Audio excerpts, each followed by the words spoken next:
Hey, it's Chris Trinity here, and I am down at the fantastic 3D Aesthetics HQ. And I've come to find out how the company has expanded and also adapted post-COVID-19. I'm here to meet Roy, the founder of 3D-lipo, and to find out about all of the new devices that they're introducing into the market, and also more importantly, how they are supporting their customers now, moving forward through a post-COVID world. Come and check it out with me. Hi Chris, welcome. Hey Roy, how are you doing? Very well, yourself? Good, yeah, fantastic, thank you, fantastic. Good. I've come to check out your amazing facility here. Yeah, you'd be amazed what we've been getting up to during lockdown, so I'll be really proud to show you around. Amazing. Let's go. Let's go. So Roy, you're celebrating your 10th year of 3D Aesthetics.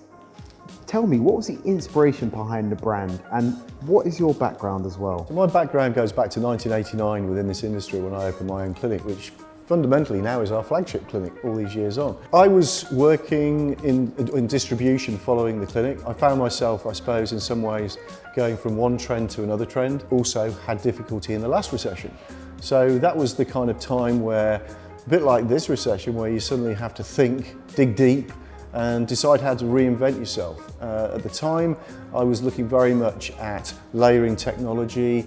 The way I reinvented myself was really trying to find something where I could swim alone in the blue ocean. I was fed up of maybe getting involved in microdermabrasion, creating a PR campaign behind that.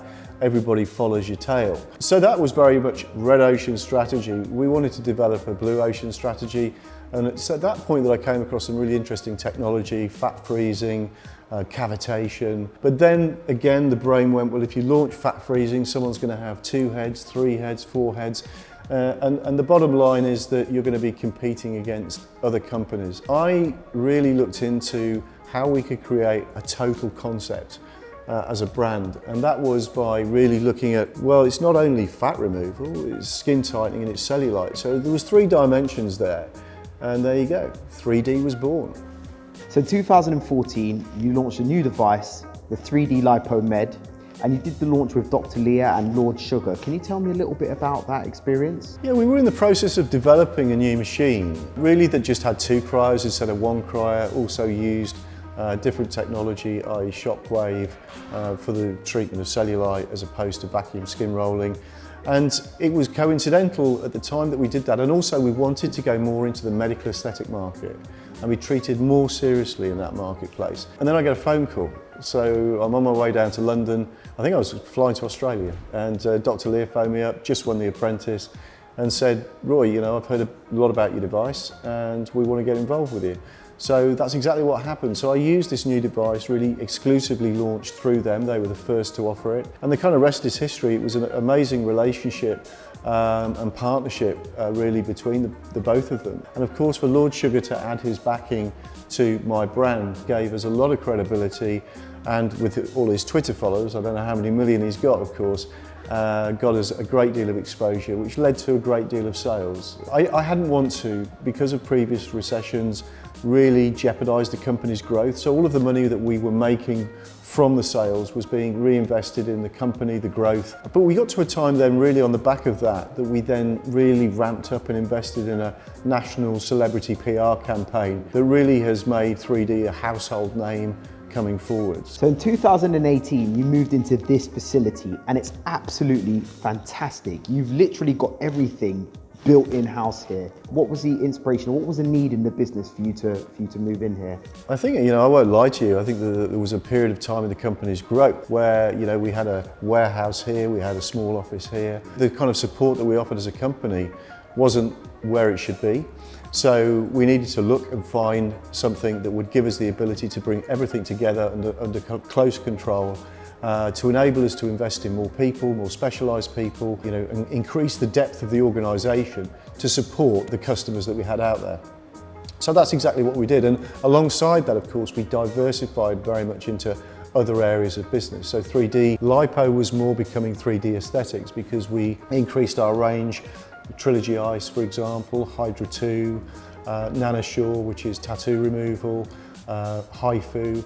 So we're really now really embedded in the most popular generic commodities within the industry. Most importantly, also championing affordability. So Roy, tell me about where we are today. How has the business adapted to the changes that are happening in the marketplace? Yeah, it's really interesting. I mean, we talk about previous recessions being creative, adapting, and that's exactly what we've done. You know, we're probably one of the only businesses throughout this period that has expanded, but more importantly, changed. You know, I think it's important that you read the climate, you read your industry very carefully. And if you've got experience, especially from previous recessions, you know, you can be quite a wily character and you can come out of it you know, well. And that's exactly what we've done. So some of the changes that we've made, during the last 2 or 3 months, we've actually taken our training model, looked at it and gone, why do we have to do what we've always done? And I think that's the thing, you do things because you've always done them. And I questioned every corner of the business when I had time to think about it. And we created the new norm for training. So the new norm is Microsoft Team. We have 2 training rooms dedicated to that. We thought about it from front to end to make it work. For example, you know, we do a check-in. So the week ahead of training, we check in, we make sure that the camera's in the right place, that the mic's working, that they've downloaded the app. None of this you want to disrupt a training day. So these are all the things you've got to put into place. And it works so well. You know, we've trained over 70 clinics in the last 3 weeks, which is incredible. And Joe, my trainer's adapted to this new norm. And I can't imagine, you know, when I walk around the facility and I see all these people on screens being trained, it's very, very high tech, and you know, it's great to see. So this also has then flowed through into sales. So now there's no cars, in respect that they have cars, but they don't use them, which is great for the environment. It's great for our pockets because we're not spending so much money on fuel. But they now work by just Microsoft Team again. So that removes geographical barriers. They can deal with other countries, let alone, you know, other counties. We create meetings. They can arrange demonstrations with head office, which are virtual. I can get more involved, which is nice because I can keep my customers close, whereas before, you know, you're at a distance. So it's amazing really how we've adapted all corners of the business. But I'm going to show you that. I'm going to show you around the business and you can see how it is. So Roy, where are we now? Okay, so this is just from the front door. This is the next room. This is our main office. So we run from here customer services, sales administration, sales. I'll take you through and show you the rest of it. Great. So this is our old training centre. So this is what I told you about. We have like 100 people a month coming through this facility. Everyone loved it. You know, we're in the countryside. It was a nice day out, but the new norm is just, it's not acceptable. So again, it makes you think out the box, right? So this has now become our amazing showroom where we can socially separate. So this is a sales environment. So this is where we can show people the machines, not necessarily face to face, but online. So Toby at the moment is doing some test connections. It's also an area that we book out for demos. Our representatives, BDMs, on the road, well they're not on the road, so they're working from home, they can speak to more people, they will phone head office, email head office, and they'll book a demo appointment. So this is the technology I was telling you all about. This is amazing, this is the new future. I mean, to see this all going on, you know, we've done, as I said, over 70 people so far. We have these private Microsoft Team training rooms, so 5 clinics at a time. So 5 in here and 5 in here. So every time a customer purchases a brand new 3D aesthetics device, Yeah. this is where they will come to get their training from one of your heads of training. And we take them on a journey. Part of that is the training. So the training itself, they'll receive like almost a Zoom pre-recorded, and that will effectively be the theory, and then there'll be a test. Once they've done that, they'll also then go on to the practical, which is this. This is the new practical, and you know they were daunted by doing it this way, but actually it's much easier because the clinics are right there in front of you. You know, this is really focused. Internet. Yeah, it's really great, and to see the business develop in this way from a training perspective, from a sales perspective, and a demo perspective, it's like we're in a new world. Very exciting. Okay, so this is our second training room. This is Joe, head of training. So what are you doing today, Joe? So we're just testing out the connection for the people who are in on training next week. We've got 40 therapists coming in on training next week, so we're making sure that they're all ready and prepared so the training day runs nice and smoothly. Watch the steps. Right, Pete, you alright? Very good, thank you, boss. Good, good. What are you delivering? A power sculpt to Northampton today. This is ready, prepped to go. I told you before, Chris, that we have to go through a lot of checks, especially to be ISO compliant. One thing I'm very passionate about is it doesn't matter whether you're operations director or whether you're installation engineer. So look at it as a 3D as a constellation, and every little star within that constellation is very important. Let's run away then. Yeah, no problem. Perfect. Roy, tell me, why is 3D Aesthetics the go-to device manufacturer in the market? I think it's a very complex question, isn't it? Because a lot of people are just looking at it off the page. They're going to a trade show, they're seeing a glitzy stand, they're making impulse decisions. And I think this is the one thing that I would recommend, is that people really question their purchase more. We've all heard about, during recessions, companies suddenly disappearing. People might have felt that they've saved a few £1,000s, but actually they've lost everything because they can't support it. So just covering off some of the key elements. Firstly, look into the business. Company's house is free.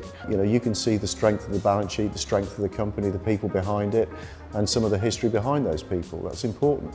But also it's the depth of the organisation. It's not just about a piece of equipment that you're buying. It's about, what is this company? How are they going to stand behind me? So that's many things. For example, customer service, we've got a depth of people within the business. Engineering, carrying our own parts. The other thing is brand. If they're a brand, that's going to give you a much better head start because your customers have already heard about the device or the business. And the other thing that is very, very important and certainly stands us in good stead is that I can say we're good. We have a good quality management system, but in many ways that's not good enough. I've actually proved it by, as of January, we've got our ISO 13485 certification. And what that means is that we have a rubber stamp. It's not just me saying we're good. We have BSI saying we're good also because we are certified to that standard. It's a quality management standard for medical distribution. And that is something that I'm very proud of because it's taken the company to a whole new level. The other thing that we champion, which has certainly won through for us as a brand, is that we kind of have it all because we have great technology, we have ISO 13485, we're a solid organisation. But on top of that, we also have, or we champion affordability. So especially in these times, it's all very well to go to that device because it's £70,000 and the assumption is it's better than one that's 20. Not always the case. So yeah, if you want to get a good return on investment, affordability is a very important part of that. So that's why, Chris, we got it all.